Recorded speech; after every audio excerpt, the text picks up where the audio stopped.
Hello, friends. This is Antoinette Kerr And Mary Boone. and Mary Boone, and we are here. We're talking about Beyond the Headlines, and we're sharing a little bit about what we learned as we cover stories.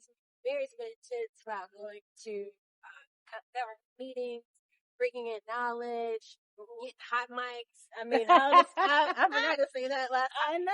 Get hot mics. When you see Mary come with the tripod, be careful. She might be recording. I could be. You could be. So, but we really want to talk about a couple topics. For me, government accountability is part of the reason why I started Davidson Local.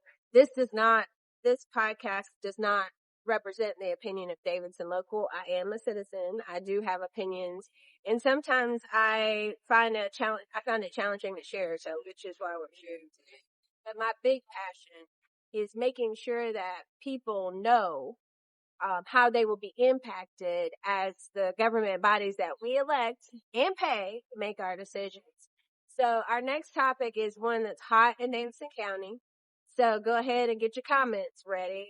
We know we're going to get in trouble. If you're following, you might unsubscribe. Please subscribe though and tell your friends. Even if you don't agree with us, we're going to give you some good information to think about and consider. But we're going to talk about the Sportsplex. And before we get started, I think we both have opinions about a lot of things. I'm going to give an opinion. I'm not saying it is my own. So the opinion about the Sportsplex is, I'll let you start. Okay, the Sportsplex it's a $65 million project. And it's at Southwood Elementary School. And it's going to have 18 fields, a water park, a lazy river, water slides, RV parking, and all that. And I think like 3,500 parking spaces. The land was obtained before the public hearing even took place. It was obtained in August of 2024, I believe, with them having the idea this is where the Sportsplex is going to go. One of our commissioners had went on vacation or was out of town and went by another sportsplex and said, why don't we have that in Davidson County? And I could certainly see why somebody would want, a complex like that in Davidson County. My concern is where it's located.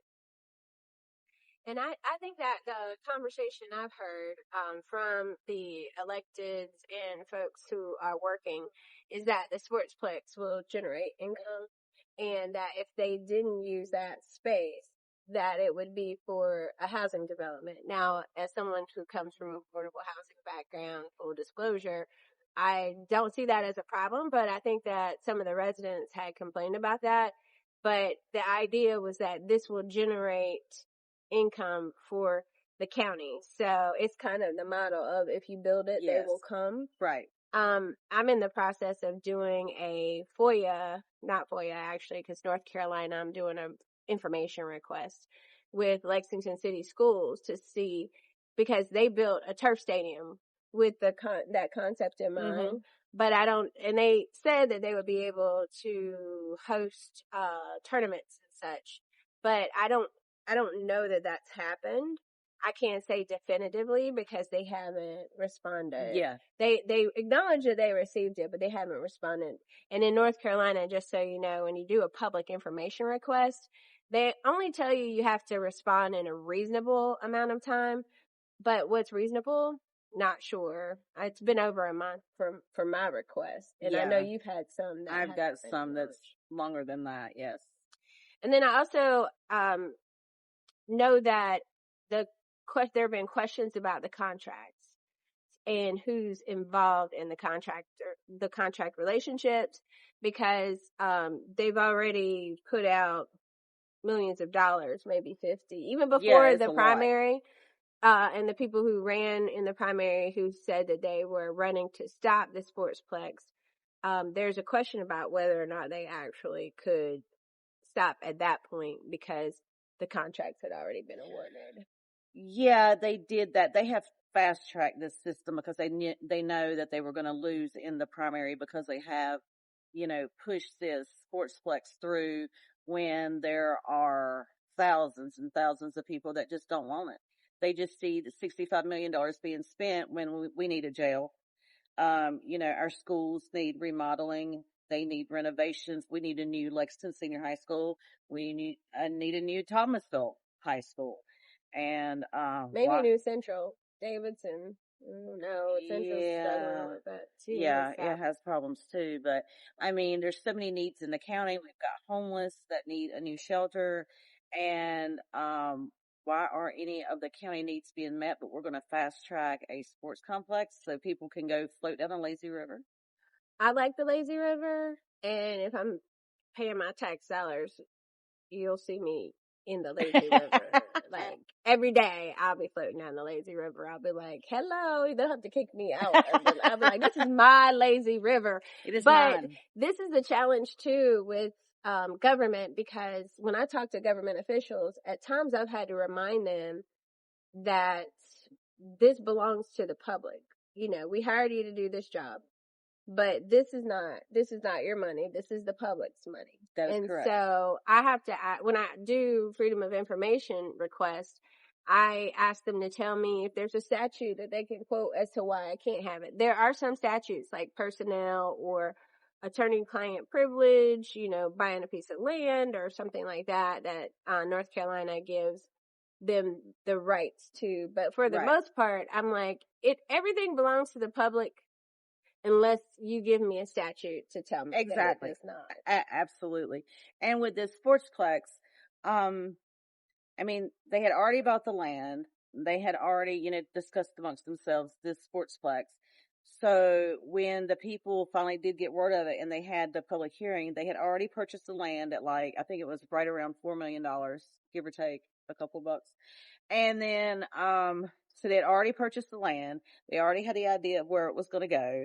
They already, had an idea of what it was going to look like. So by the time it got to the public, once again, I feel like the decision was already made and that the public hearing was just a formality just to appease the local North Carolina laws. It's a legal thing to do. But they don't, but when the decision's already made and you go give your opinion and then they still vote a certain way, what we can do and what we have done is one county commissioner did not run again, and the other two were defeated. And so there's one left on the commissioning board. I think that person will run or either not run in 2 years, and they will probably be outed too. So the public can remedy the situation in some ways, but it's already done at this point, And so when they had the planning and zoning meeting the other day, they're trying to get through because they're trying to call it a community center, but a community center isn't 18 fields and hosting travel ball tournaments for people that travel out of state, to come here to do that. That's not a community center. A community center was just something like where me and you can go float around in the lazy river. And yeah, we can have, other counties come in. And I think they need to be limited how many people they're allowing from the other counties so the Davidson County residents always have a spot where they can't come in and say, oh, we're at capacity because, Mecklenburg residents decided to come up here. And like I said, that would be a community center, something that we could enjoy as a community and invite you guys, and you guys come out and hang out with us too. So that's the community center. And so what they did with the planning and zoning is they were trying to change, planning and zoning approved it unanimously. Rural agricultural land, you can now pretty much, hey, if you come into some money and you wanted to go build you a YMCA or a Sportsplex, you can. And if you wanted to build it, like if you wanted to buy some of these houses and you wanted to build it right next to it, there ain't nothing that could stop the citizens, the homeowners have no rights to stop it. You could just do it right ground because planning and zoning said, do we really want to have a hearing every time one of these things come up? And I'm like, isn't that your job? I mean, isn't it their job? I think so. I feel like that's common with, I've been on the other side, just having to work with a pseudo government organization. I worked in affordable housing, like I said, for years. And the way that people try to skirt public information Absolutely. who are on staff is shocking. And like, I've seen it happen in so many government situations. And as a journalist, I would be like, don't we want to hear from the public? Don't we want them to know? Now, my understanding is this came from COVID money. It did. It's like ARPA. Yeah. So I don't know exactly the details of the COVID relationship, but I do know that I did an interview of my mom's facility. At one point, I became a super spreader facility. So in addition to not being able to go in and see her for a year, like we went with the dog and stood outside the window. That is so sad. And then she passed shortly thereafter. So, and I know she had COVID. And so I found out she had COVID because we took a laptop there and we would ask the folks to, call us on it so we could see her since we couldn't come in the facility. Well, I got to know some of the CNAs and, learned that they were asked to reuse their PPE. So they were told to wash their hospital gowns, and that the facilities, when there was a shortage of PPE, locking up the PPE during COVID and only giving those things to doctors and the people who come in. But the CNAs who are, dealing with the most intimate parts of their bodies and things like that, they believe that's how they were spreading COVID. And people were dying at the hospital. Right. And their loved ones didn't even know they had COVID. They found out they didn't even know that they, in some cases, were sick. So, I just wonder what would Davidson County have looked like if we did have, like, if you had someone during COVID who died during a nursing home, and if anybody has any information about what the logistics of the COVID money should be used for, I'm not sure how this is our taxpayer dollars for COVID exactly fit here. And again, I've been like really back and forth about it because I love water, and again, I want to be in the lazy river. In the Florida Keys. Can I get in for free? I mean, seriously. So I'm hoping it's free, at least. So. Oh no, they'll charge something. They got to the aquatic center. It's going to cost so much money. Like, just to maintain it, it's going to be through the roof. Wow. Well, they have to pay a company they're going to pay a company to handle the staffing for the aquatic center. So they're not having to hire lifeguards or anything like that. They're going to hire a company to do that for you. Oh, nice fish. But, so they're going to have to pay a company so they don't have to worry about the staffing issues. So your cost is just going up because they're not even handling it themselves. I thought Parks and Rec would handle it. They're not handling it? No, it's going to have a different board, is my understanding. Okay. I mean, I'm not positive, but I know Parks and Rec, I don't think it's going to be handling it. Okay. I thought they were. I think they're going to have their own thing. I mean, I don't really think they handle what they've got too good. I really don't want to give them $65 million. I don't agree with the Parks and Rec, just so y'all know. I like Parks and Rec. The Sports Center, my biggest issue is the public, and their information about it. And also, I still have no idea what the COVID money was supposed to be used for in the original purpose. And for bonuses, raises, hiring staff, equipment, all that stuff was what it was supposed to be used for, could be used for. That's why it was given to them, to help them out. So, but, one of the main things though with the Sportsplex is I'm not against the Sportsplex. I just don't understand why it's going where it's going. Like, it's going there's not the infrastructure there to handle the traffic that's going to be going through there. I don't know if you've been there, but these roads here are small where I'm at now, right now at the lake, but where it's at over there, they're even less. I mean, they're smaller. And they're going to have to work on that. So if you've got property through there, are they going to have to take some of your property to expand the roads under eminent domain? And my question is, why wouldn't you put it in a more central location? So everybody's like, well, where would it go? Well, actually, as a matter of fact, where they're putting the 848 acres right there at Highway 8 and Linwood Southmont Road, why wouldn't it go right there? Right off the highway, like literally right off the highway. Easy access, and it's more in a better central location. It's already over there at Walmart. You got local stores, local restaurants. Why are we putting it out in a residential community? That's a good question. And do you know anything about the lawsuit that's coming up? Oh, yes, the lawsuit. Okay. There was an adjustment hearing that was actually scheduled for this evening at 6:00, but they have postponed that to July because the lawsuit was based on the zoning of that being rural land. And so when they changed that zoning the other day, then it pretty much washes away that lawsuit. So did the county go in and do that just because they're trying to avoid the lawsuit? Most people think so. I think so. That's my personal opinion. I think so. I think darn right they're trying to cover their butts, in my opinion. So there is a commissioner meeting this upcoming Monday. If you care about your rights and you live on RA land, you need to be at this meeting. It doesn't matter what you have going on. It is like one of the most important things right now is for you to go to that meeting on Monday.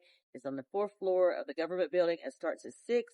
If you want to speak, I would encourage you to get there early because they do limit the segments to 3 minutes, and it's usually about 30-minute segments. So it's probably going to be busy, but you need to be there. You need to let them see that you do not agree with what they're doing. And get signed in. Write a speech. Make it memorable so I can record you and put you on my videos. Thanks for joining us again today. We're open for comments as long as they're kind. If they're not kind, Facebook might block you anyway, or YouTube or whatever channel. But I'm open to public criticism. I've been in media world long enough to have thick skin, but we're just here trying to let folks know about what's going on. And a lot of people are saying, why would you still talk about this? Because it's done. It's over. But I think the big thing is, for me, I'm talking about it because I want our elected officials to know that we're watching and that we appreciate your service. It's not easy to be in local government. No, you go to church with people you don't agree with. I know. I write bad stories about my family. I didn't get invited to a cookout. Things happen, Mary, with even your own family. We'll just come down to the lake. We'll just come down to the lake and and look at them have fun on social media. And so, we'll be at the lake. Where would you rather be, a cookout or at the lake? I don't know. I like my family's cookout. Hey, I'm sure they have a grill here. I'm sure there's a grill. So, but in any case, this is our goal. It's just to let you know what is going on. And we said in the beginning we would share our opinions. Again, this doesn't reflect any advertising or sponsors, Davidson Local or Jesus. Doesn't reflect Jesus either. Well, no. I think Jesus is getting ready to bring us a thunderstorm back. Okay, and we're sitting out here on the lake, like, hey, that's our call to action. Do not stay out on the lake when it looks like it's getting ready to be a storm. When the Lord's doing His work. Yes, and it needs the water. We need about 4 foot of water to come here. Love it, love it. Okay, well, we'll see you soon. We'll be back with more details and information, and we'll talk soon. All right, later.